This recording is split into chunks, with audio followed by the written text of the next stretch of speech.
Good evening, everybody, and welcome back to the FTI podcast. Here on Wednesday, the 24th of January. With us today, we have Ricky Peterson Jr., as well as our hosts, Chris and Dan. Welcome, everybody. What's your name? Oh, my name's Kyle. How's everyone doing? Good. Thank you guys for having me on. Yeah, no problem. We wanted to obviously pretty locally known guy and trying to get your name out more and more. You know, as you said, trying to land some rides and stuff and try to blossom your racing career even more than what you've done. So I guess I just want to start out if you want to give everyone a quick background. You know, where you started. You know, karts back in the day on a Slack or something like that, and what's made it work for you and what keeps you going, and how it's just all worked out. Yeah, absolutely.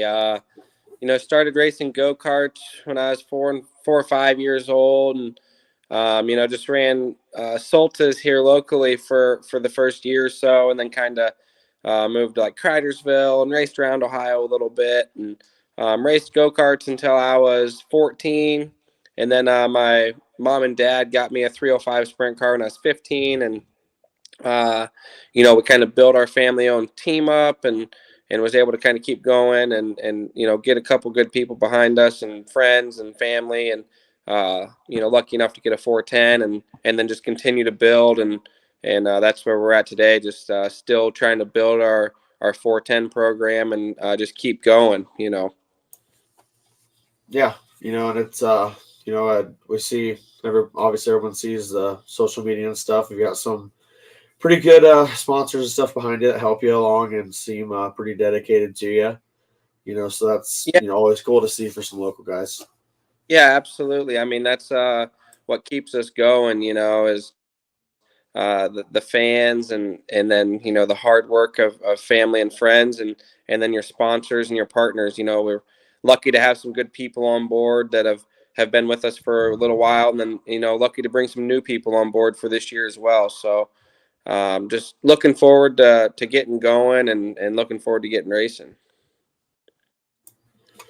Yeah, I think we can all agree that we're all kind of dying for race season to start. Yeah, I think everyone's kind of having that itch now, especially after Chili Bowl's over.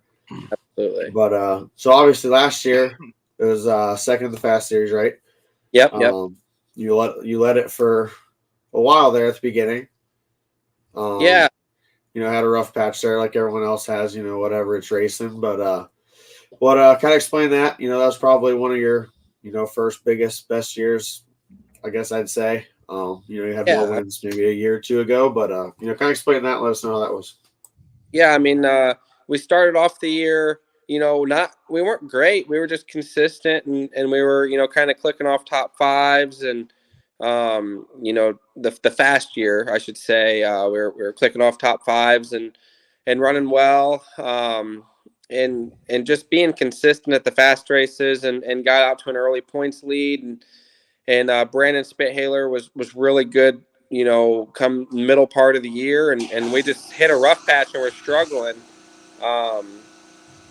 So just had some motor problems, had wrecked a car, had a couple motor issues, and Brandon was able to get by, and I felt like we were able to put up a decent fight and get back to close, but he was just so far gone. There was no catching him there at the end. So we gave it our best shot, and thinking maybe we'll do that again this year, but not 100% sure yet. Yeah, it was a pretty sweet year, for you. You had Bonsai help and you had Luke, and it seems Luke's learning, more and more. So it's always cool having a buddy and a crew guy kind of, moving along with you. You plan on, you don't have to answer if you don't want to or can or anything. What are you planning on this year? Is Luke coming back and Luke going to be, full time back on the crew? Is Bonsai coming back, or do you have any ideas what you might be doing there? Yeah, Luke's kind of our ride or die, right? He's always with me no matter what. so he'll be there. No matter what I race, or if I can get a ride for a weekend or two, I'll always have Luke with me. He's always helped me in the shop. He's dedicated. Bonsai, I'm not sure. We've talked some. I'm not sure how much he's wanting to race or how much he's allowed to go race. So it's kind of up in the air. Bonds is great. Luke's great. Bonds has a ton of experience, and I was super pumped to be able to work with him for a while. And he taught me a lot. He taught Luke a lot. And if he can come to 15 races with us this year, that'd be awesome. If he can come to all of them, great. If not, he's a phone call away, and just thankful for the time that we were able to race together for a full year. So if he's allowed to come, awesome. But we'll just have to see. Yeah, and I kind of benefit from that too. A little bit last year. Bringing him some races. That he's going to help you and stuff, and being able to still learn some stuff from him and you guys. So that was cool for me on that end too. So it'll be exciting to see what you kind of get figured out this year. Besides just the fast stuff, is there any bigger stuff you're thinking about going to? Speed Week, or you got any Kings Royal ambitions in you, or what do you got there? Yeah, I mean, definitely would want to do Ohio Speed Week. Definitely want to do Western PA Speed Week.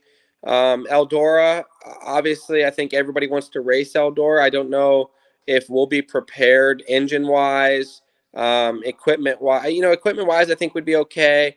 Tire wise, engine wise, I don't know. Where we'd kind of stack up come that time of the year. We were able to go to Eldora for the Speed Week show this past year, and had a ton of fun. I mean, Eldora is a place I want to get to more. It's just a place that it costs a lot to go there and be competitive. Not even be competitive. It costs a lot to just go there and make laps. And then if you want to be competitive, you need to be on your A game and have all your your nice stuff and your fresh engines and stuff like that. So, not 100% sure. I'd love to, but at this point, we're just kind of playing it race by race and just trying to get through one more year. Yeah, that's I was gonna say hard to do as a racer, and thinking like anybody does, thinking of planning a week vacation with a 4-person family, is hard enough than planning 30 weeks of racing over the summer. So yeah. It's definitely an obstacle for anybody. Absolutely. Yeah, I mean, that's the struggle I'm at right now, and I'm not even racing. It's just trying to get the weeks off, or weekends off and Fridays off to go racing. I already know I can't do Speed Week, so I'm gonna try and make it out to as many shows as I can and just suck it up at work. Thankfully, I work for the school, so it's pretty easy in the summertime. But yeah, Speed Week's one of those weeks that whether you're a race fan or a racer or a driver, whatever it may be, Speed Week's just awesome, and everybody wants to be a part of it. I'm really interested to see this year with without the all-stars hobbaloo, what it's going to be like. I think the Ohio fans and drivers are going to really come out, but just to see what it's going to be like this year without that. I think you're going to get some support. I don't know. They haven't released a purse for Speed Week yet, which I think, that'll hinge some people's decisions. But as far as local Ohio racer, I think that they'll definitely show up and support. I think the true sprint car fans will show up and support. You might not have, those 3 or 4 elite teams that were the all-star team, the 3 or 4 elite all-star teams, they might not be there, but, like I seen Danny Dietrich, his schedule had Ohio Sprint Speed Week on it. And, in my opinion, he's one of the best racers around, and so if he's thinking about coming out, I'm sure there's plenty of other names that'll draw some people in. I'm sure they'll be there as well. Yeah, I mean, I'm excited no matter what for it. So it's a week of, sprint cars in our backyard. So I'll take it. Yep.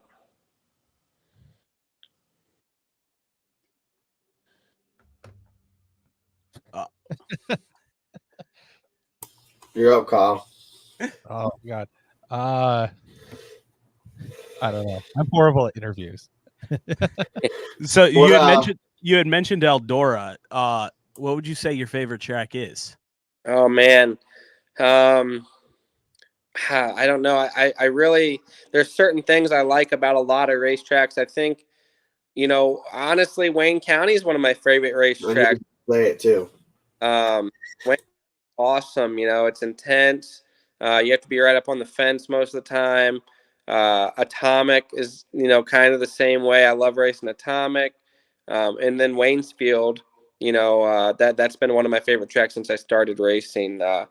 It's, same deal, pretty intense. Small stuff happens quick. But yeah, I mean, I don't know if I have a set in stone favorite. I really like going to a lot of different places, and I like, not racing the same racetrack over and over. So I do like to get to new places, and there's a lot of things I like about a lot of different places.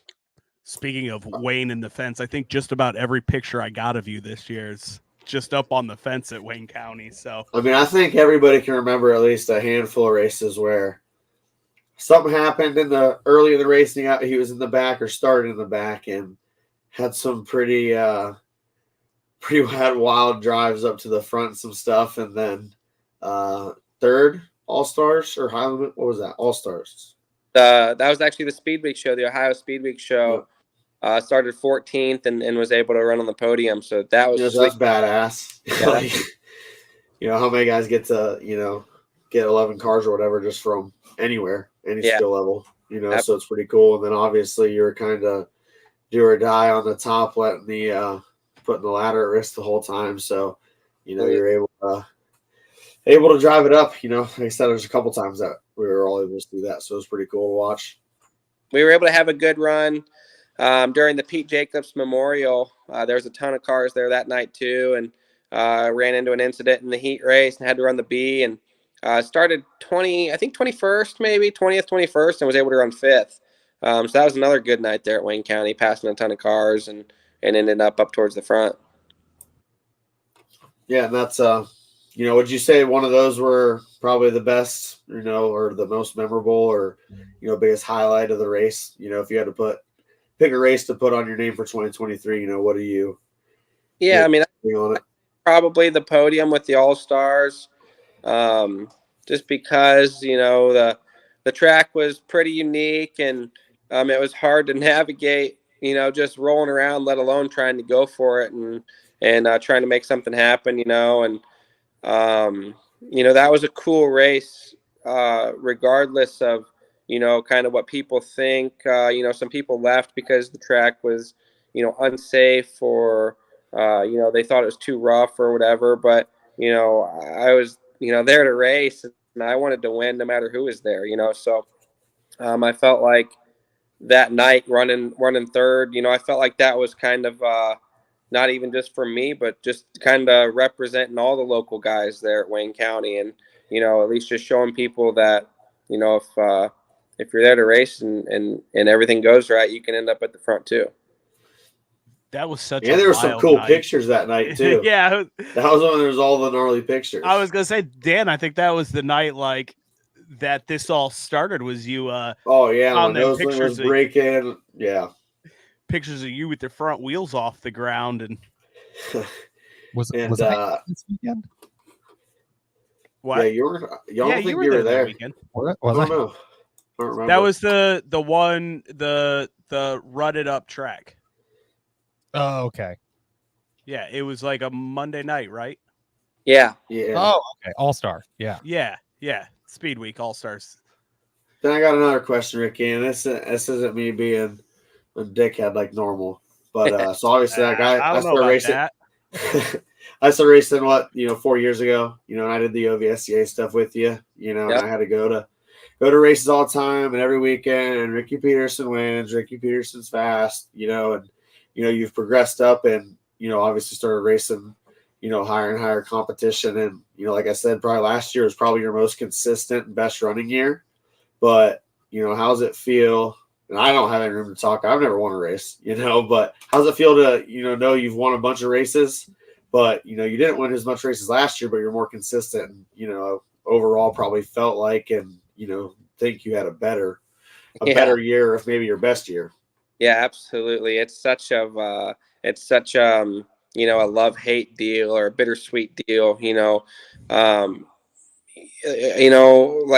there was a year where we won 6 races in one year, which, is the most I've ever won in a year. And I'm not taking anything away from any competition level, from any racers anywhere. But they were lower competition races. That one of them was a 305 race.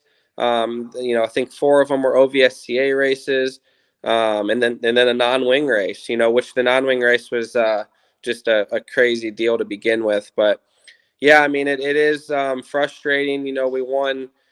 Let's see, last year, I guess 2 years ago, we won 3 races. And then, last year we only won 1 race all year. And, like you kind of mentioned too, it was probably our best year. We went to 3 World of Outlaw shows. We made 2 of the features.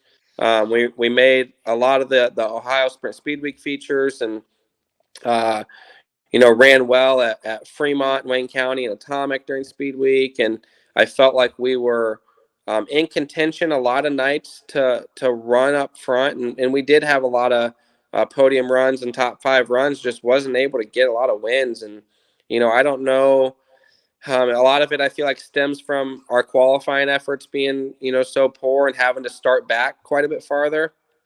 And it's so hard to kind of dig yourself out of that 3rd row heat race starting spot to get to a redraw or get to a dash. So yeah, I don't know. I mean, it sucks that we're not winning a ton of races, but it's good that we're up front and at least consistently, a top 10, top 5 race car, depending on where we go.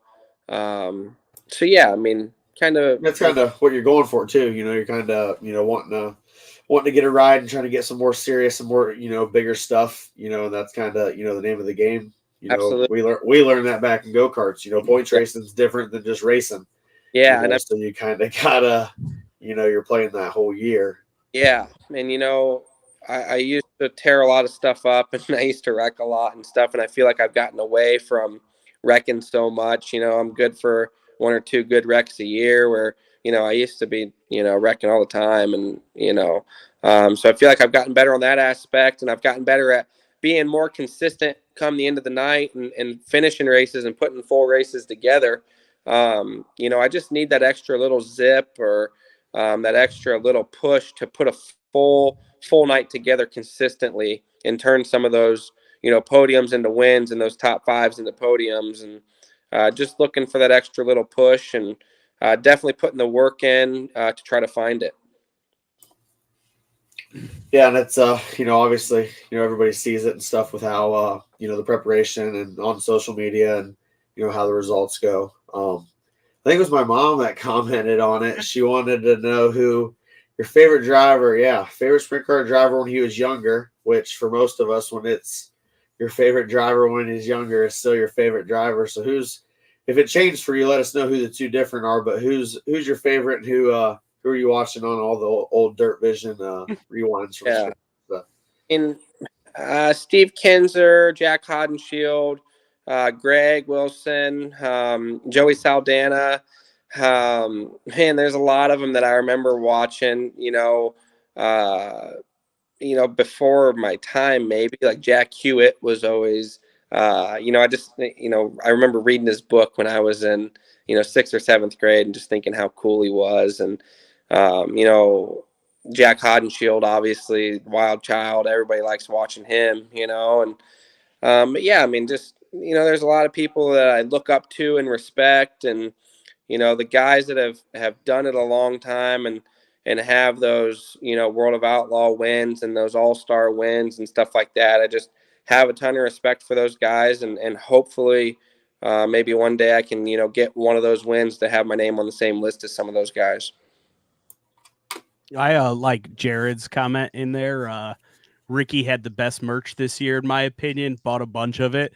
we were talking before you came on. I've got a shirt here somewhere, either in my closet or the laundry downstairs, because it's a running joke that if there's merch at a race, I'm buying it. So Yeah. I think it was what was it? Burnt or cold beers and burnt right rears or something. I think is what it said on it. Yeah. So Mad You always Tree. had cool merch too. Now you got Old Red now, and you got Vanna working the the t-shirt van now. So that's always cool to have a something like that. Yeah, absolutely. Prosser wants to know what's the track you're most looking forward to going back to? Oh man. Probably Waynesfield. I went to Waynesfield. I actually went there this year. I ran a 360 race there, and I ran a non-wing race there to finish out the year. And I just love Waynesfield. We kind of just touched on this. I don't know if I have a favorite racetrack. I really enjoy going to a lot of different racetracks, but I mean, I'm definitely looking forward to getting back to Waynesfield, Atomic, and Wayne County. Yeah, I remember over the at the end of last year, we went out there. Stanball was racing the 360, and you, Luke, and your dad were out there watching. And we were all kind of watching how badass that track was that night, and that was part of the reason I wanted to run, Speed Week, because I wanted to try to. I've never been there before. Yeah, absolutely. So, yeah, Waynesfield would be a good time. Yeah. What did Tim say? You pull it back up. Tim wants to know who's the DJ on the long road trip. Yeah, probably me, I assume. Long road trips, usually, a lot of Mountain Dew, a lot of music up loud, a lot of night. What music? What music are we going to first? Every genre you could think of. Yeah, but there's got to be a main one. Like, there's someone in there that's got 3 or 4 songs compared to everyone that's got like one. It's got to be somebody. And Tyler Childers probably has the most songs on my playlist, but that's not real good. That's not real good long road trip party. Probably start out with some Kid Rock, get it going, and then maybe some rap music or something later on. And Tim also wants to know your thoughts on Millstream's opening. Yeah, it's awesome. I mean, it's only 10 minutes from my house. I couldn't ask for much more as far as location to race. I mean, the track's awesome. It puts on good racing. There's a ton of history there. Cogleys are putting a ton of work and money and effort into it. And, I think they're getting some help from Farmer on running stuff and promotion and stuff like that. So, I mean, I think it could be a great deal. I would race there every chance I got, just 10 minutes down the road, awesome racetrack. Couldn't ask for much more. I wanted to ask before, I know Ricky's got to go around 6:30, 6:40. So I got couple things I want to ask you and answer them. One, where'd he go? Where'd he go? He's got time. Screen black. Yeah, he got. He's probably. Guys, I gotta say, this might be the most Felix has sat in my lap for an episode. This is the most Felix has sat in your lap and the most viewers we've had. Thank you all for joining us live here. Everyone just wants to hear from Ricky. They're here for Felix. Look at him. Even though he's been like camera shy, he keeps like somehow hiding perfectly behind my mic. But yeah, he's very cuddly tonight, guys. I think his phone might have died. Just stand by. We're waiting to see. But anyway, but yeah, these things live. So if you're just joining us, Ricky's hopefully going to join back here. Is having some technical difficulties. So welcome to the podcast. If this is your first time watching us, thanks for tuning in. Hey Tim, let us put up here if Ricky's getting back on or what happened. And yeah, for the viewers that don't know, if you follow Ricky, if you follow Dan, Kyle and I, we also run Ohio Motorsports. So all the photos you see, Dan, I know Ricky might have been one of the first, even before Dan, to share one of the pictures, because I shared it. He shared it on Twitter one time. So yeah, that's where Kyle and I fit in all of this. Yeah, so we're if you're not just like who are two these- weirdos just sitting here in silence all night. Yeah, for a little background, I just really got into dirt in 2023. So I don't know a lot about dirt racing. Unfortunately, my background is in all asphalt racing, asphalt oval track, and Ricky's There he back. is. Yeah. All right. But Right. speaking I of that lost topic, I am excited to make it out to Millstream. Millstream this year. Yeah. Yeah, the question I had, so I'll give you two real quick. So, one, how do you feel about the whole outlaw high limit deal? Faston, Dwayne kind of picking up the slack locally for kind of a speed week deal. Kind of like a quick overall on kind of how all those series kind of played out, what you think it is, and kind of how you feel about it. Yeah, I mean, as far as the high limit outlaw deal, for local racers, I don't think it's very good. For your high profile teams and for your, sprint car fans, some of them, I think it's great. I think for the teams that are equipped to travel and be on the road and have full-time guys and be at that level, it's awesome. I think the All-Stars being gone is a huge bummer. It took away, kind of a lot of history, took away a lot of opportunities. I feel like for teams that, aren't equipped to go coast to coast and, teams that still need to work some during the week. And I felt like that was just kind of a huge bummer for a lot of us, but, maybe it'll work out great. I have no idea. I think time will tell. As far as Fast and Dwayne picking up the slack for House Sprint Speed Week, I think it's awesome. Aaron Fry's doing a great job with Fast.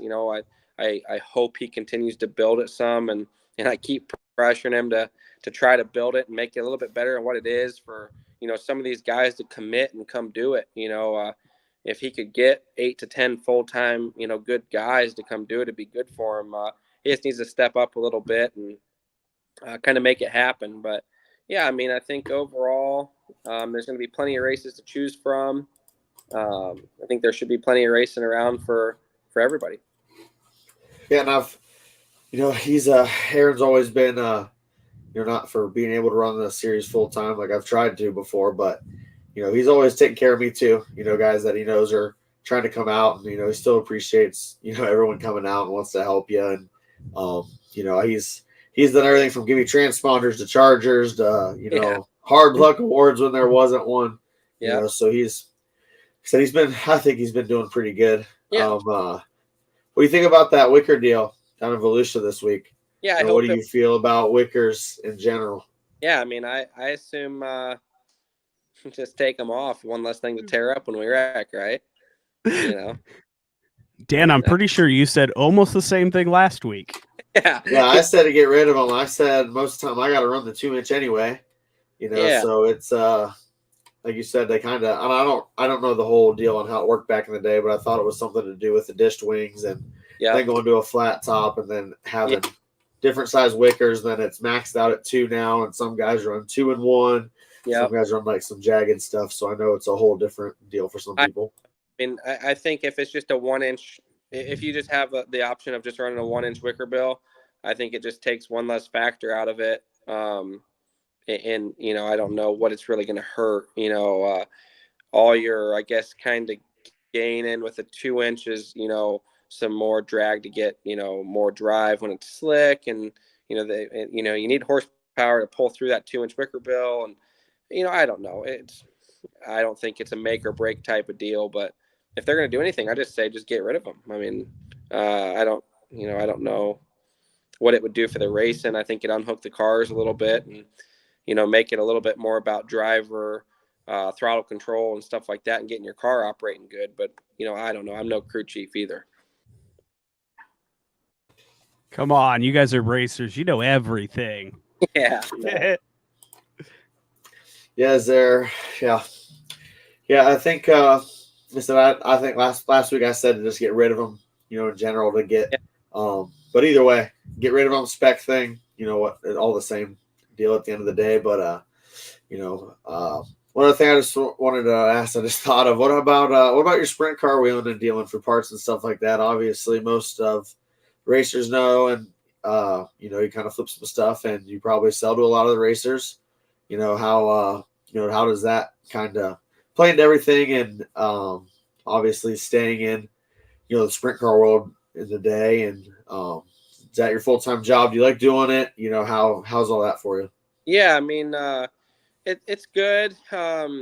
It's always not, kind of nerve-wracking up front to do a big buyout because obviously you got to put up some money, but had some help doing a couple of the bigger ones, and it's been great. It's definitely a way to kind of keep cash flowing and keep parts updated around here. And just like today, I shipped a rear end and a front end and drive line and some stuff to Texas today, and always shipping stuff out and supplying guys that can't afford to buy brand new stuff with good used stuff, and just try to kind of keep a good reputation of not selling junk. And if a guy has a problem, I always make sure to tell him to bring it back or whatever, just because you don't want to get a bad rep in the racing world. So trying to stay on top of that and just keep guys supplied with stuff that they need. Like I said, if maybe they can't afford to go buy brand new stuff or call up Kistler or Motor State or whatever and order $10,000 for the part. Yeah, and I've bought some stuff off you before, and it's definitely when you're getting into it and first trying to make it work. Having the used option is kind of helpful at the end of the day. A lot of the stuff that we run on our cars are used, and a ton of it is stuff that I've gotten buyouts or I've just got from kind of wheeling and dealing stuff and ended up with stuff. And a ton of the parts that we run are all used, and just trying to keep going and trying to build our team. Yeah, and I live that, so I can feel it. But obviously a lot of people see it. People that come to the races and watch people. People seeing everybody kind of grow into racing and grow into the driver they are. So I'm pretty sure it's cool for everybody to kind of see and notice. Yeah, I mean, and hopefully making some people proud. Do you have you two got anything else to say? I know we're getting close to his. No, I was just gonna say we're getting a little close. Yeah, I got 5-6 minutes, 10 minutes, whatever. Kyle, you want to read that one off? Yeah. What was it? I said, Kyle, you want to read that one off? Oh yeah. So Jared wants to know, or well, he it's a comment, not a question. My favorite Ricky moment this season is when he junked a car at Fremont, then the next day at Wayne County had a rocket ship. Great teamwork. Yeah, it's actually at Attica, but yeah, I mean, man,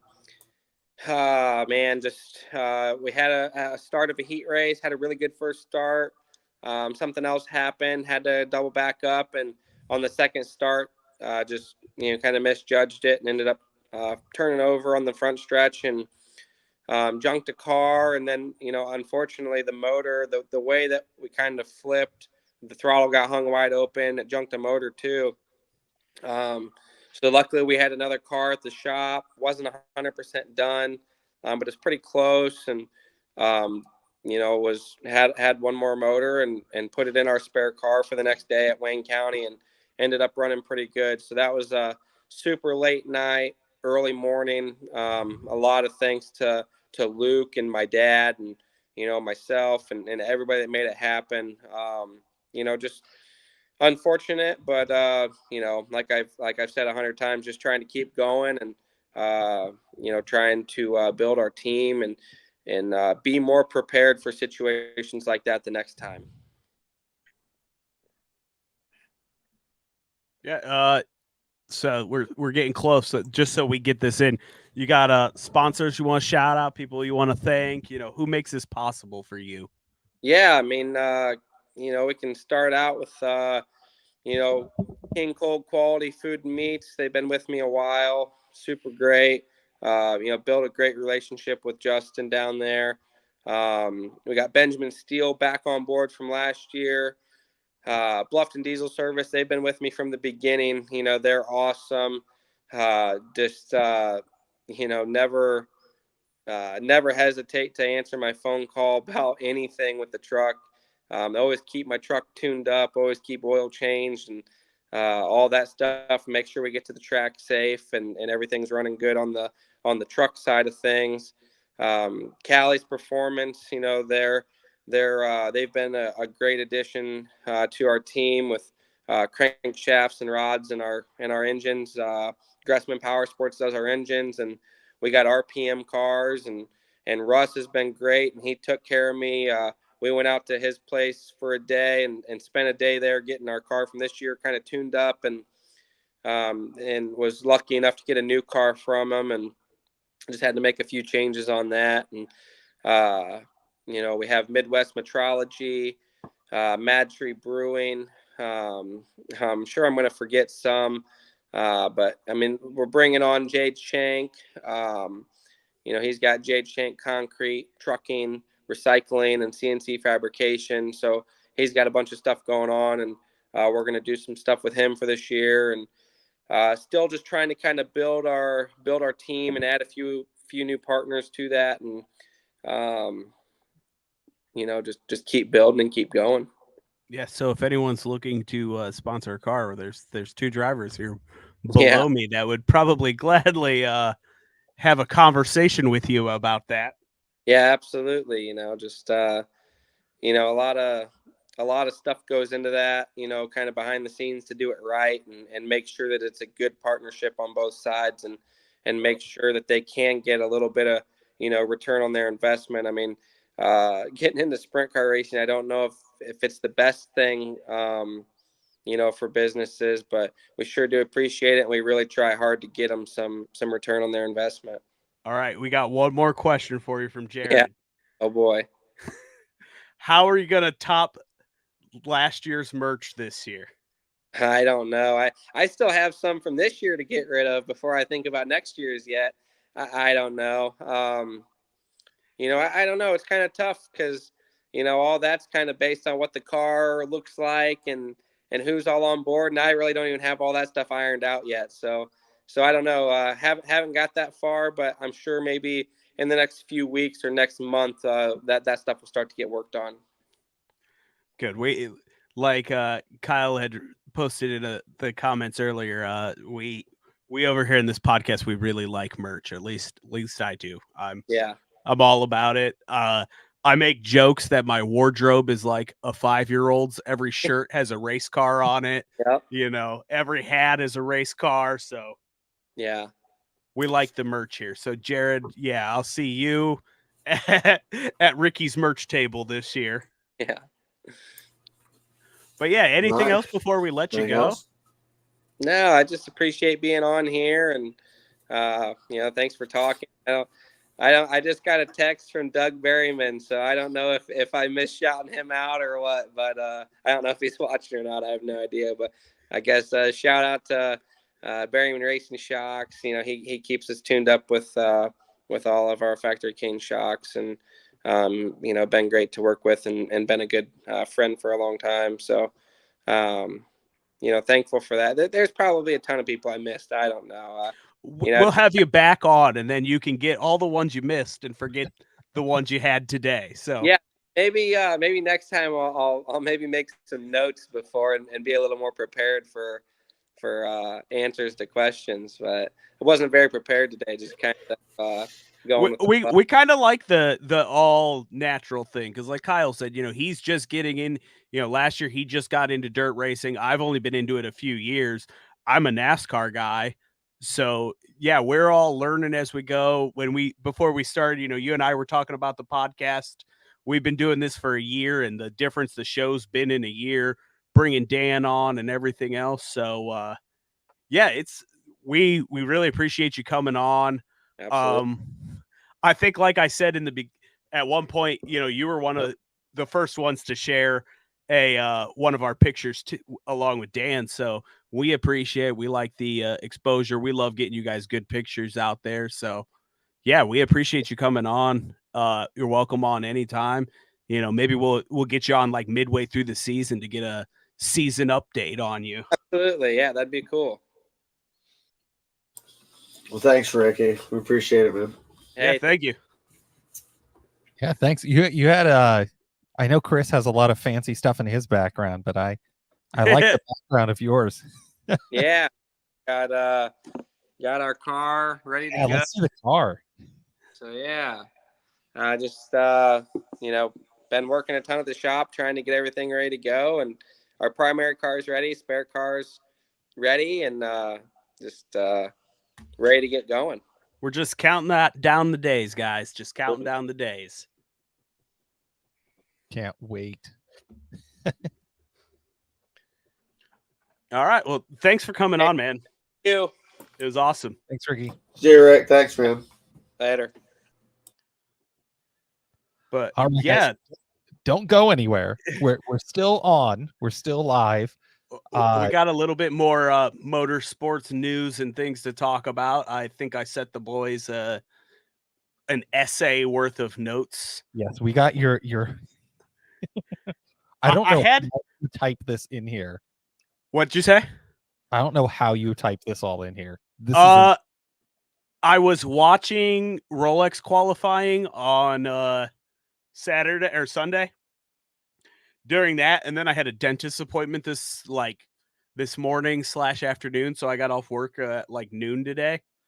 So I sat here from probably 1 o'clock to right before we started going through this, and between making dinner and everything. So yeah, like I kind of hinted towards, it's Rolex weekend. 24 hours of just having racing on my TV. I tend not to leave my bedroom. I think last year I ended up coming to your house at one point, didn't I, Kyle? Or was that Lamar? No.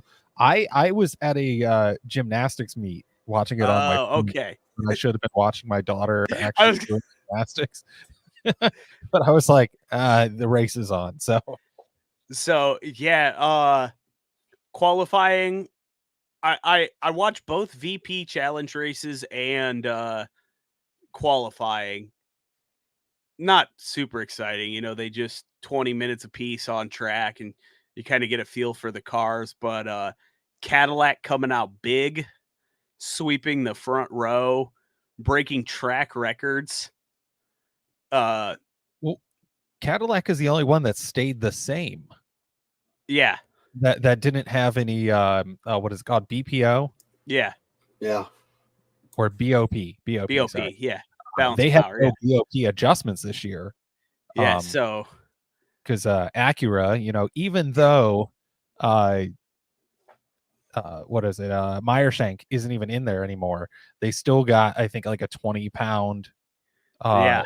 weight increase for this year. Yeah, and that was, I can't remember if it was last year or the year before. That was a big deal with Corvette racing. They got a real bad BOP and, ended up doing terrible through the race, which to make the field a little closer, yeah, I understand. But first race of the season, it's kind of rough because you don't really know what you have. Yeah, and I think it was BMW got a weight break. Yeah, I think so. Yeah. But yeah, you got Cadillacs on the front row, followed by a Penske Porsche, RLL BMW in row 2, and then 2 Acuras in row 3 to start it out. But yeah, my favorite name in racing, Pippo Durrani, qualified the Action Express Cadillac in first. Like I said, I think the Cadillacs. That's what at the beginning of the year. That's what, or when I started thinking about the 24 hour. That's what I was thinking Cadillacs. Dude, the videos of the pit stops when they take off in hybrid and then that V8 kicks in. I mean, that might be the best sound in the world. Detroit, and we can hear it in person, because it might just be like instant goosebumps. Yeah. I can't wait. It's going to be amazing. Oh, and the sound of the Cadillac rolling through a city. Yeah. That's just, oh man. The videos are sweet when they're pushing off and it's hybrid and fires on. Yeah. I wish my hybrid sounded like that. My 1.5 Honda. But yeah, getting into LMP2, Ben Keating ties the record with his 5th pole in LMP2. You got a fan favorite car qualifying first for GTD Pro in Rexy. Which Rex has a sister car this year in yes, Spike. Yeah, Spike. Yeah, because they also ran a pink Rexy last year, and the name escapes me. But yeah, and then qualifying it first in just GTD, local team in Vassar Sullivan in their Lexus. But and then I had noted in here the IndyCar takeover of the 24 hours of Daytona, Rolex 24. It feels like you have about half the IndyCar roster here racing. I mean, I've got it all marked out for us. Scott Dixon, Alex Perlow running that Chip Ganassi Cadillac, Joseph Newgarden in the Penske Porsche, Marcus Ericsson in the Wayne Taylor Racing with Andretti Acura, Tom Bloomquist, Action Express Caddy, Colton Herta and the Wayne Taylor Racing with Andretti Acura, Pato running a United Autosports LMP2, Scotty Mack in the Tower Motorsports LMP2. Hopefully he doesn't wreck out lap 1 this year. I was just about to say, I hope they have way better luck this year. Hunter McElroy, Indy Next, TRS Racing, LMP2, Felix Rosenquist in the other United Autosports LMP2. It's weird that they're no longer teammates. Yeah. And then, GTD Pro, James Hinchcliffe, Hinchtown, and McLaren is beautiful. Rossi and the Pfaff McLaren. I don't know, the Pfaff Porsche last year with the plaid on it. I did like that one. Yeah. Kyle Kirkwood. Yeah, that was. And Vassar Sullivan, Lexus, Roman Grosjean in the Iron Lynx Lambo, which is fun. Going. He just keeps, Tatiana Calderon and Indy Next in the Gradient. It might be Gradient. I just can't spell. Racing Acura NSX and Devlin DiFrancesco in the Forte Racing Lambo. I mean, what were you saying? I did not know Calderon was in Indy Next this year. Is she? Wasn't she last year? Was she? Or am I confusing?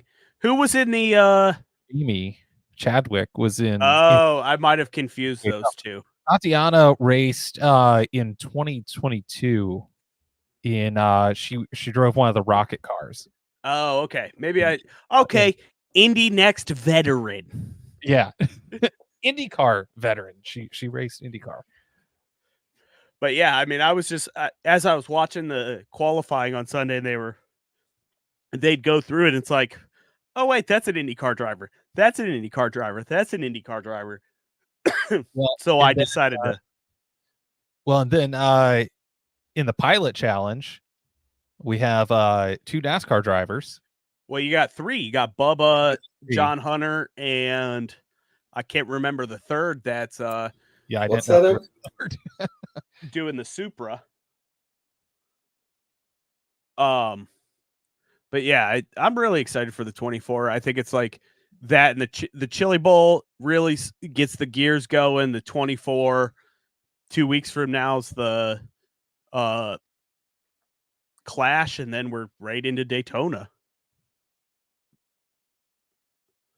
So here's the question: who's your pick?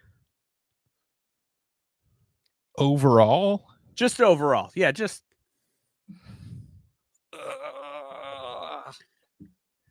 oh man, Can I just I think a it's Cadillac? yeah. You it's could even pick a manufacturer. it's definitely going to be a GTP car as overall. Thanks, Kyle. No one would have guessed that.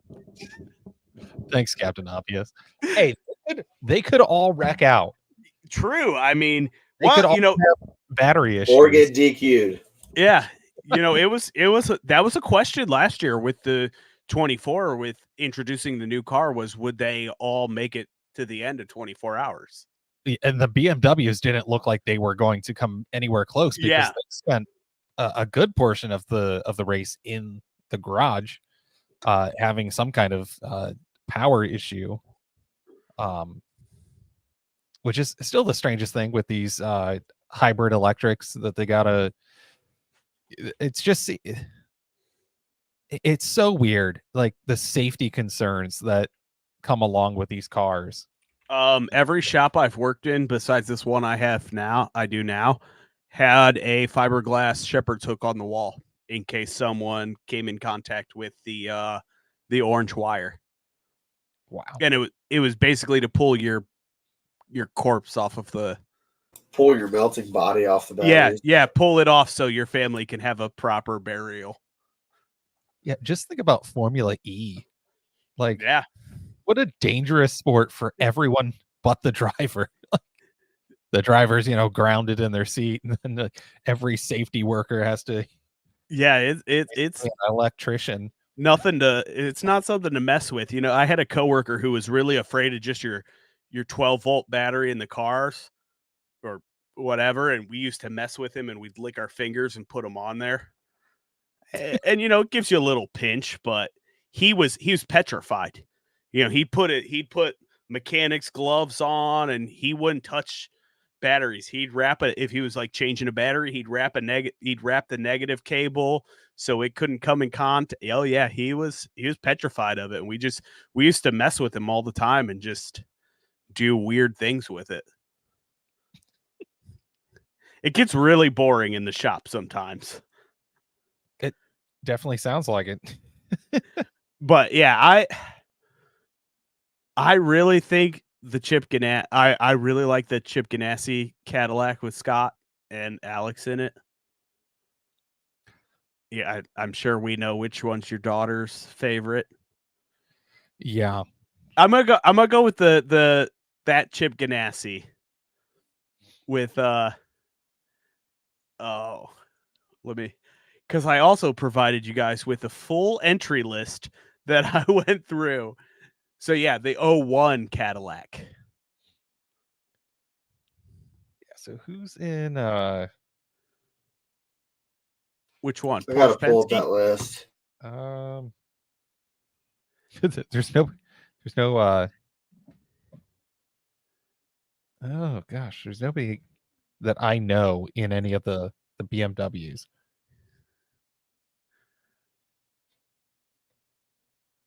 I'm surprised they didn't get SVG to race in this in something. I do, although I kind of want the Wayne Taylor Acura with Jordan Taylor racing in it because cool. I would love the videos of him in the Jeff Gordon jacket, like Rodney, whatever it is, videos. I mean, that's a good lineup too. I mean, you have Formula One, legend Jensen Button in there. So that's not too bad. Definitely picking Chip Ganassi then. Which one? The 01 or? Yeah. I'm going to pick the 31.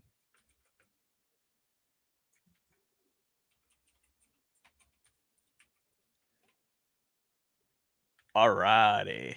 It's funny. We have two of the people that drove the Garage 56 car in here. And where's Jimmy Johnson at?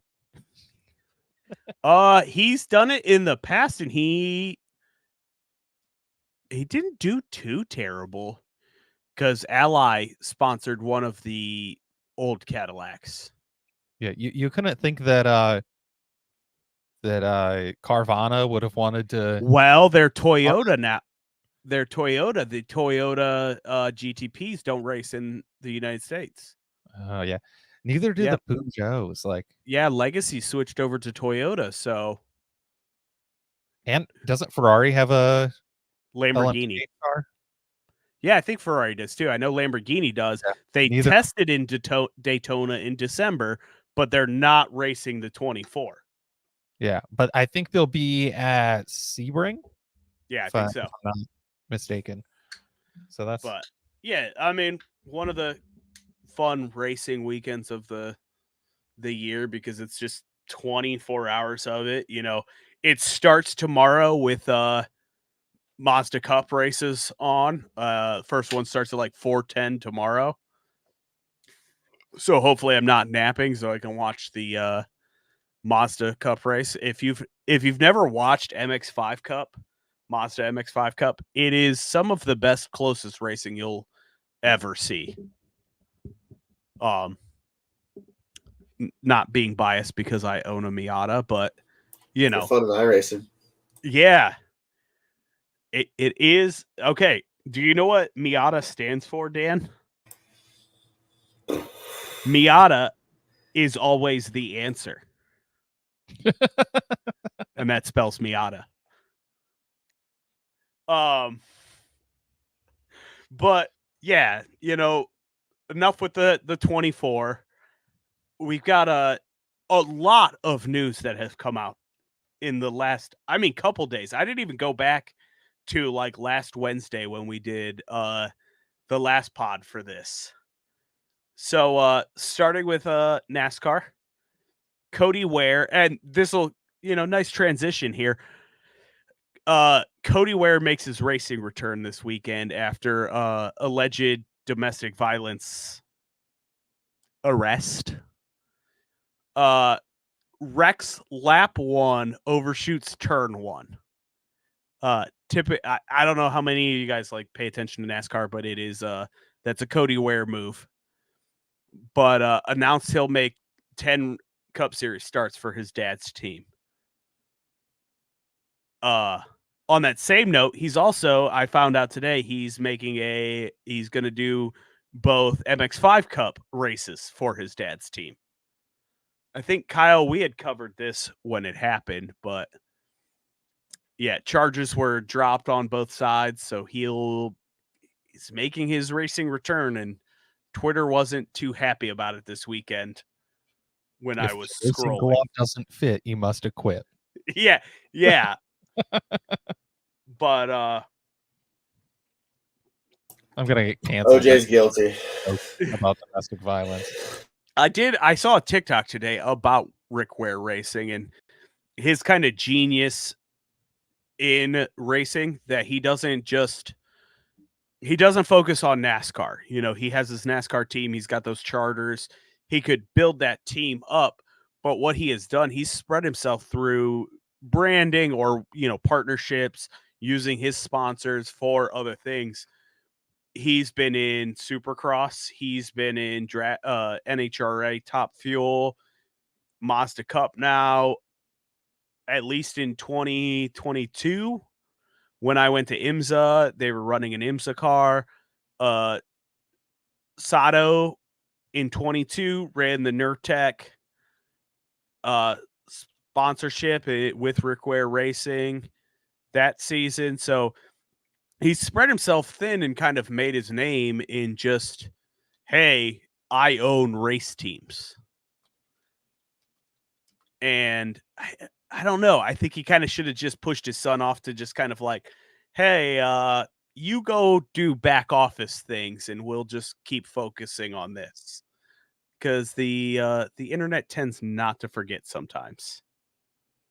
But yeah, continuing on with more Rick Ware news. They announced Kaz Grala is going to race 25 Cup Series races in the 15 this year, which Cody Ware is going to do 10 in that same car, the 15. Leaves, I think, 2 or 3 more for them, but Kaz will also attempt the 500 in a front row car, which I do like seeing Kaz Gralla get the opportunities because he's kind of been a journeyman through the years of trying to work his way up. He'll take whatever Xfinity ride he's given. This year he did a few races for Sam Hunt. I know it was confirmed through Bob Pockris that he was going to do a couple more races for Sam Hunt this year. So it's always good to see that guy that just has grind his way through the series get an opportunity, even with it, a back marker team. You like to see those guys get an opportunity. Yeah, but it goes for all racing. Yeah, all nice racing. to see the Kyle's guys get a chance. I'm gonna just give Kyle a favorite Cup Series driver, but Josh Berry making his way through the ranks all those years with Junior's late model team, and now just a few years on, he's got a Cup ride on one of the top teams in NASCAR. So it is possible. It's almost impossible to get from just an iRacer or your local guy at a track running asphalt late models or whatever to make it to the big time, but he's one of those stories that has made it to the big time. But yeah, continuing on with NASCAR, tons of rule changes and announcements in the last couple of days. Bob Pockris's thumbs he's going to have arthritis from all of the tweeting he's had to do. Xfinity's changed some rules, backup cars, a 1 to 2 car team can have 1 backup car, 3+ car team can have 2 backup cars. They can be fully prepped, but not wrapped. So we're going to end up with a lot of flat black cars with a number and a sponsor logo on it this year if there's wrecks in qualifying and things. Kyle, I guess we don't have a Mid-Ohio NASCAR race this year. I was going to say, Kyle, you'll enjoy this one. There's no more staged non-live pit stops. When we did the truck series last year, remember how they had just the pit stops at the stages? Yeah, that was annoying. Yeah, there's just kind of guys like, look like Dan's friends, like walking around between heats, changing his tires and stuff. So yeah, there's no more of that. It's all going to be live pit stops this year. I mean, we will get to see it at our IRP. So true. Hopefully. Live pit stops for stuff like that are definitely way better. Yeah. Oh yeah, it's much, much better. It's funny because I would never get to that side of pit road at Mid-Ohio, but I'd stand back and you just I have so many pictures of just every car on pit road. And there's just, it literally looks like the team, the friends of the team, or, guys they pulled from the audience who are just changing the tires. No, that's ARCA. Yes. It's just, they probably pulled up to a staffing agency and we're like, hey, we need some crew members. Other things there's little tweaks I laughed at this one today because I saw it on Bob's Twitter, and then I think Breakhard did a TikTok about it, that they're changing the gas cans from 11 gallons to 9 gallons. It'll decrease the weight by 10 to 15 pounds, but to not have such a bulky guy to do it. Other than that, I mean, NASCAR did test their electric vehicle this week.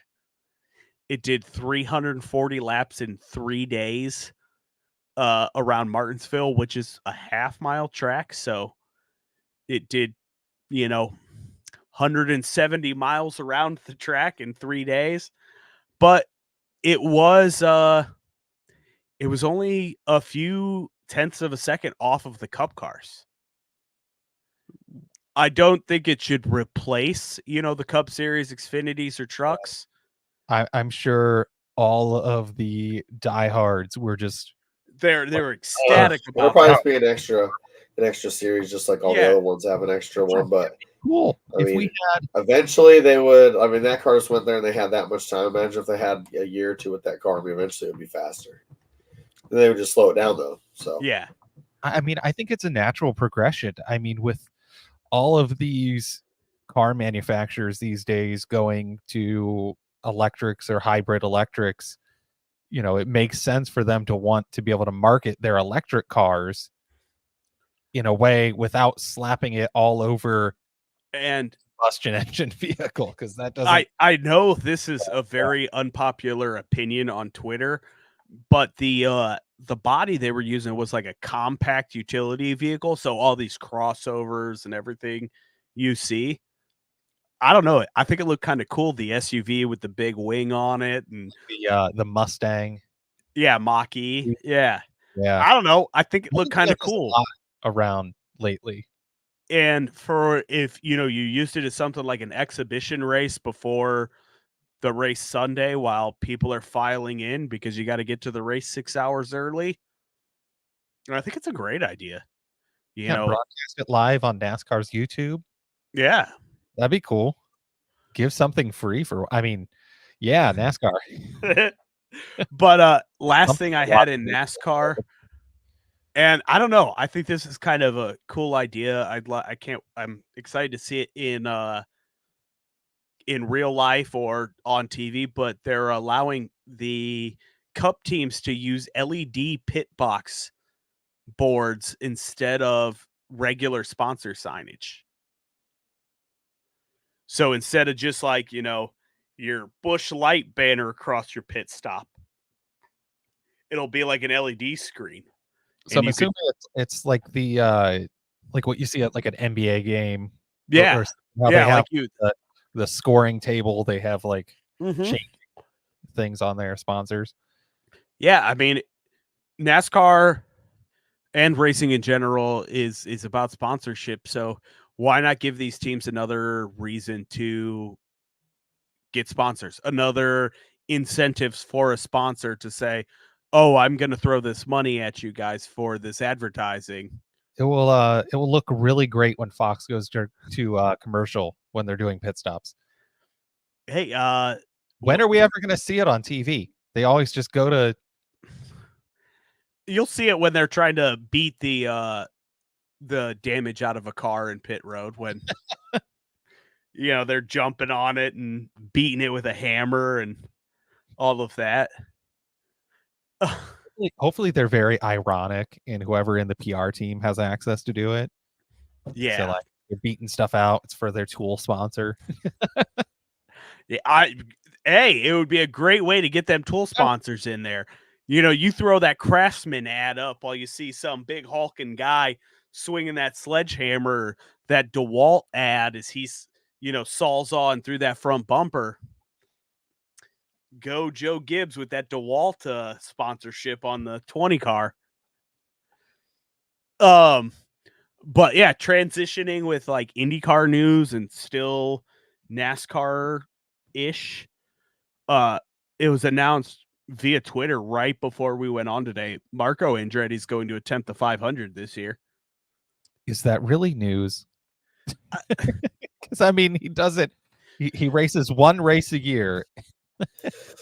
I mean, if your dad owned the team, would you not? Would you not? Yeah. I'm surprised he lets him. He did win the SRX championship that last year. Yeah, he's the last SRX. He's the worst Andretti. But I think it was announced. Might be that. Announced like towards the end of last week. He is going to run some NASCAR races next year. 14 ARCA races, including Mid Ohio when they're there with SVRA. So, I mean, maybe we'll get some cool Andretti photos. Did he not race? He raced last year, didn't he? In a truck? Your truck and then Trans Am 2. Okay, yeah, because I thought we saw him a few times. Yeah, I have a picture of him hugging somebody after the TR2. He like came in third, I think, in the TR2 race. But yeah, 14 ARCA races, 7 truck races, probably mostly road courses. But hey, I mean, it's always cool to have a legacy name, even if they're, just gonna finish top 5, top 10. It's always cool to have a legacy name at little things like ARCA. Oh, India IMS announced today that they're going to induct Tony Kanaan and Juan Pablo Montoya into the IMS Hall of Fame, even though it's closed for the next year or whatever. We really messed up not going to the Hall of Fame while we were there. I think we were. I don't know what time it closed, but I know by the time we were done with things, well, Friday we didn't really have any time. We were basically on a rush to get over to IRP, but Saturday I think we were just so tired and sweaty from that day that it was just like. Speaking of, we just went straight to the campsite. Speaking of Friday in Indianapolis, this is not a sponsored plug or anything, but if you ever are driving somewhere and see a Jaggers chicken, I was about to say you're going to mention Jaggers. Stop there. It's so good. Dan, Kyle and I, we were going in between IMS and Lucas Oil, and we were just like, we need to find somewhere to eat. And we just see this like fast food restaurant that neither of us had ever heard of. It was like Jaggers. Oh, on our way to Walmart, because of course we forgot everything. And we stopped. Fried chicken? It was chicken sandwiches. Oh yeah, I love chicken. We got these like spicy chicken sandwiches that had this nice kind of dry rub on it. And then it had like a glaze. Yeah, it had like a glaze and a dry rub. Oh, so good. Yeah, it was. Yeah, big chicken fan. Yeah, I'm like a 5-year-old. I only eat like chicken and pizza, and I actually eat a lot of things. But chicken and pizza are like my favorite things. My 8-year-old get along so well. Yeah, because we're just like chicken nuggets. You have the same diet. And then last I had in IndyCar is Connor Daly's going to drive a Nitro Cross. I think it's their electric car in Calgary. And I would love to go to the Nitro Cross events. That's Travis Pastrana's like Nitro Circus. Yeah, I just started watching it on Facebook. It's pretty sweet. I like the Beatles. Yeah, they do the classic Beatles and stuff. So is Connor not going to? I wonder if the money team will put him in the Daytona 500 again this year. I haven't seen anything about the money team. I haven't seen anything about. It's a better car to race in. Yeah, I mean, he's not a bad driver, and it sucks that partway through the season he just lost his seat. Yeah, which I always found crazy because I thought if you were to ask me like some of the most popular IndyCar drivers, Connor Daly would have been top 5, maybe top 3 IndyCar drivers. At least put him in a car for the IMS NASCAR race. Yeah. Well, I mean, his stepdad runs the track. I mean, pull some kind of strings. Like F1 news. I think we should. Oh man, get into this one. Well, I'm gonna bring up F1 because this is my chance to shit on F1. I honestly think that this. I know what you're gonna say. I honestly think this is a scam or a setup. They're trolling. It has to be. Like, this can't be real. The AlphaTauri rename. The Cash App Visa Racing, or the Visa Cash App Racing Bulls. Yeah, that can't be real. I mean, are they just going to call it the VCARP? Wait, is it the same? Is it Gasly and Sonoda? No, Gasly's with Alpine. Kyle, 1 year ago, this would be shocking that you didn't know this. I think it's Liam Lawson and Yuki Tsunoda. Oh Or yeah, with Yuki, yeah. AlphaTauri, whatever you want to call it, Racing Bulls. But I mean, I understand V-carb. sponsorship and things like V-carb. that, It's V-carb. but that's awful. And everyone thought that the steak whatever team was bad. Yeah. I mean, that one is still pretty bad.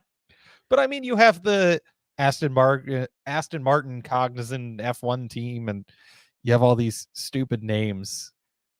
Oracle, Red Bull. You have At least there's still Mercedes F1. I just the Visa Cash App Racing Bulls. It's like they needed something for the R there because it's a Red Bull, affiliated team. Put Red Bull Yeah. there. I still think Toro Rosso was a good name. How much money did Visa give you, or Visa and Cash App give you, that you just gave away all of your dignity? Because I wanted to say a little more not safe for YouTube language there. But like, I just don't. I don't like it. I don't like it. I hope it's a troll. I don't think it is. To God, it's a troll, and it's not. Have they unveiled a car yet? Is it going to be Cash App green? And so it's I probably over Christian Horner's dead body. It's probably got to be some kind of Red Bull blue. But I know that their Instagram handle changed. They've changed a lot of their things, but some things are still the same. Like they don't. So let's see. I just got a Instagram notification that Visa Cash PPRB had posted new stories from our Ohio Motorsports page. Oh no, it is changed now. They did have the old logo on there, but they pulled a very similar thing to McLaren, and now there's only 3 posts on their Instagram page. Yep, and so they went in and archived all of those. So I mean, everyone trying to be McLaren now. But last thing I had in like news today, we'll wrap it up with some dirt racing news. James McFadden officially committed to High Limit, and I think last week we talked about one of the tracks accidentally kind of leaking that out there. So High Limit is up to even more drivers. Yeah, it's crazy how many actually are. Dude, it's got to be that charter system. At the end of the day, like it's just got to be everyone hoping they're going to get that NASCAR-esque charter system to, you have that backing of in case your team fails. You've got that backup to sell that charter. But yeah, I don't know. I don't have the money to ever run a, national touring series. I'll never have that kind of money or anything like that. But I would think that maybe the thought of that charter system where you have that extra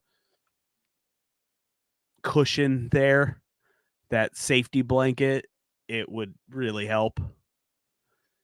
I don't think we're going to see, I think it's like 16 or 17 teams now. I don't think we'll see them all compete all season. I think by midsummer, once some of these guys aren't doing as great, they'll kind of drop off. Yeah, Dan, you're going to be the next High Limit driver. I'd love to, man. Trust me, but Dan for sponsors for High Limit. Yeah. But I'd love to do the High Limit thing, but then I miss out on all my local tracks and all my local people and fans and stuff too. So yeah, because none of the local tracks are in Ohio are getting a High Limit race. You got to go to Eldora or what is it? Waynesfield, yeah. that's getting it. I mean, there's that TBD. That TBD is very close and at a weird time. It's really Jason. They're not going to announce that till like August. They're not going to announce that till August. It's going to be 7 months of us being like that TBD date. That TBD date. It's going to be nothing close to us. Yeah, it's going to be in like New Jersey. It's going to be in Arizona. They're just going to do a weird swing over to there. And this was announced, I think. Go ahead. I'm being good. I didn't say anything bad about Eldora. Okay, good job. Guys? This was announced, I think, right before we went on today. I saw a Flow article. Lincoln Speedway is going to use a virtual flagman this year. Yeah, Dirt Tracker had that. Was it on today's episode? No, he had it a couple weeks ago. Yeah, it was a couple weeks ago. So it was confirmed today that they're going to use a virtual flagman system, which will include lighting and message boards around the speedway to alert drivers and fans of important situations on the racetrack. So where's this track at again? I had it up. PA. Yeah, Central PA. Yeah, we might have to do that. Their season starts February 24th and 25th. How? I don't know. Yeah, I don't think it. I think it normally gets canceled. Yeah, but yeah, you can say you're going to start whenever you want, but the United States has other plans. Reading the article on Flow, they'll still utilize flaggers and safety workers and corners in the front straightaway. So, are you going to have somebody in the flag stand? Is it going to be someone in the infield, kind of flagging? Well, for a while, there's probably going to be everybody just in case something malfunctions. But yeah, is it going to robotics? Like once it works, it works. Is it going to be Wayland lights everywhere? I mean, there is a track that Dirt Tracker said that in Australia that already does this. Speaking of Australia, I do have to say, it seems like the Americans are just sweeping over there. Yeah, every day I see something about Sheldon. Yeah, I was looking before we got on to see how many wins he's gotten over there on this little trip. They usually do. Our guys, Oh. obviously race a lot more and a lot more competition. So yeah, usually, I mean, regardless, good for USA. But the only time you hear Chris doing a chant like that. Yeah.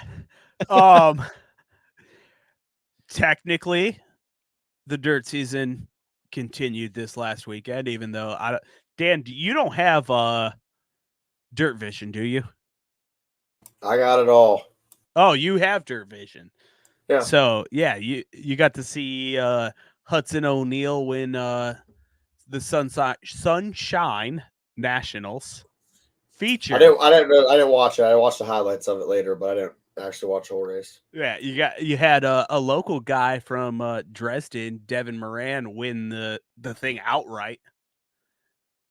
But that brings me to the next topic, and we had kind of talked more tech things earlier in this and then late week. So we're just gonna bring up tech issues now.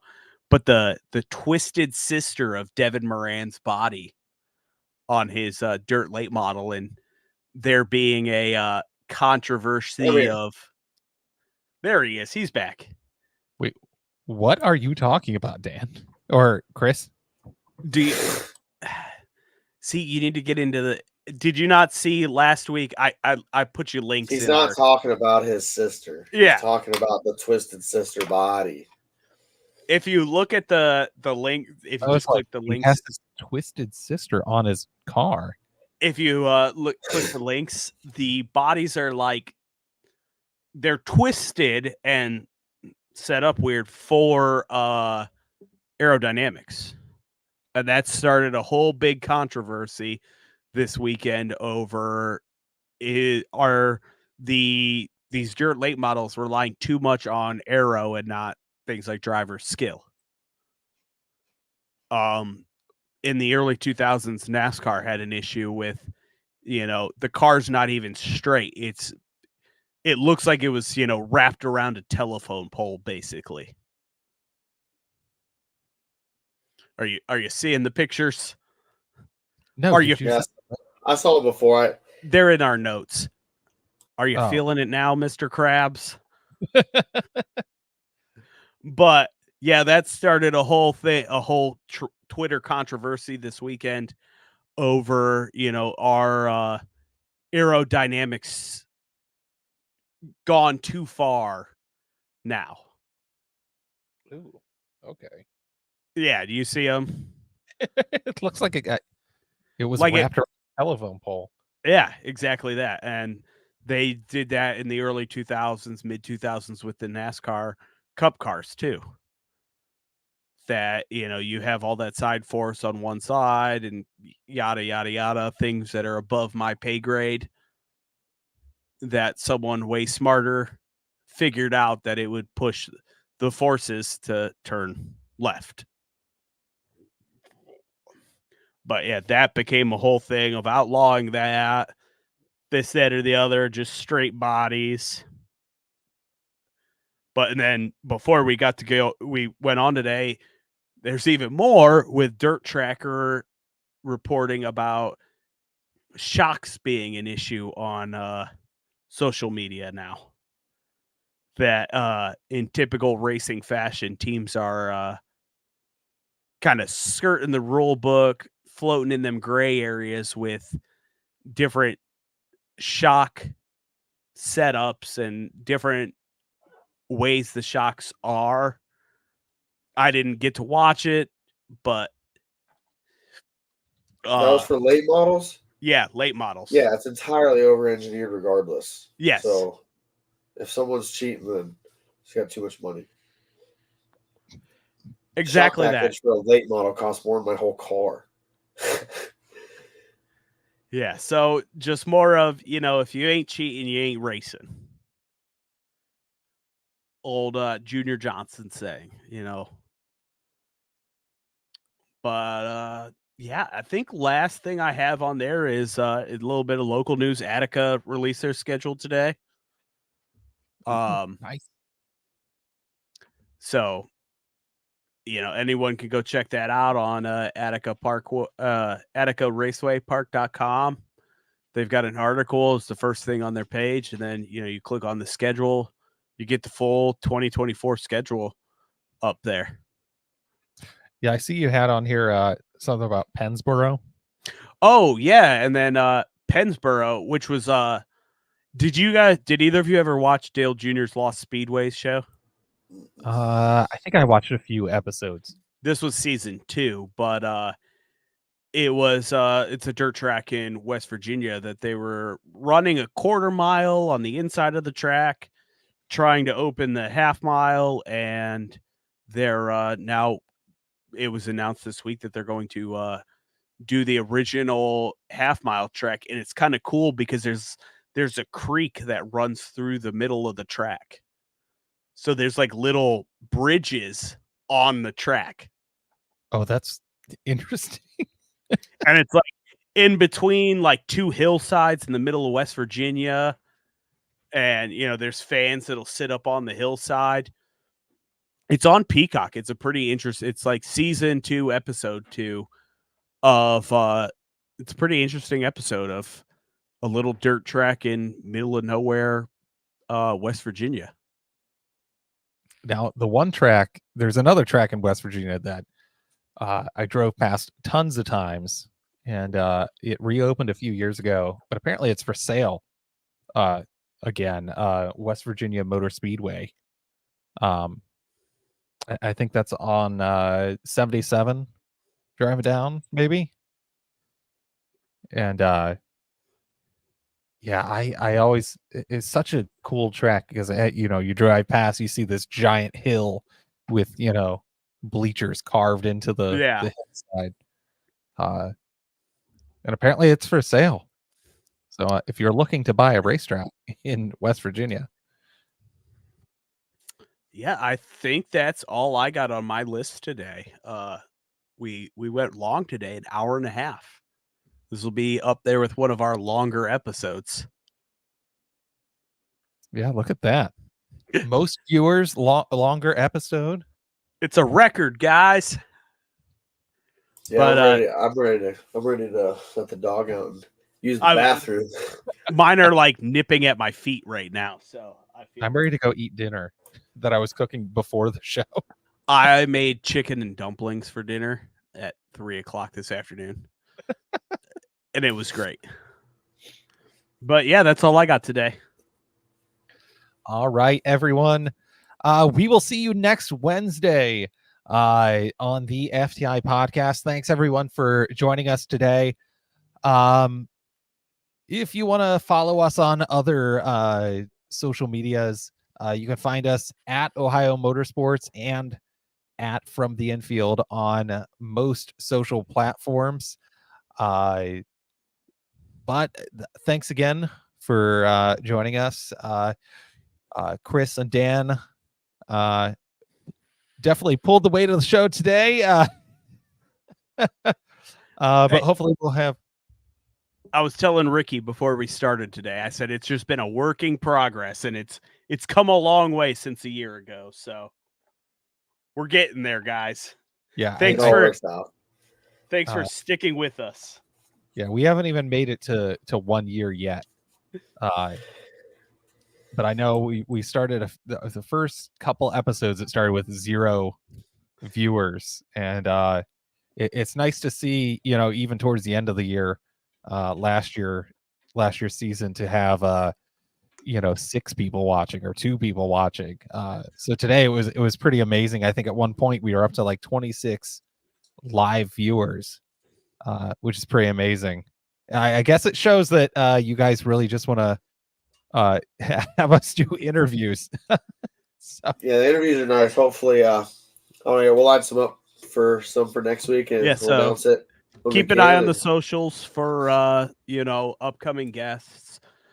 Like I kind of hinted towards with Ricky, we'd love to have you on preseason, and then midseason. Let us know your midseason update, and we'll just, even if you can't hang out with us the whole show and talk whatever bull crap we talk about, come on and let's talk about your season. Let's talk about dirt racing, and let's get to know you. Share it with your fans, share it on your Facebook, Twitter, whatever, your preferred social media is. And we'll just, we'll do this together. If there's anybody, you don't have to be just a dirt racer. Asphalt,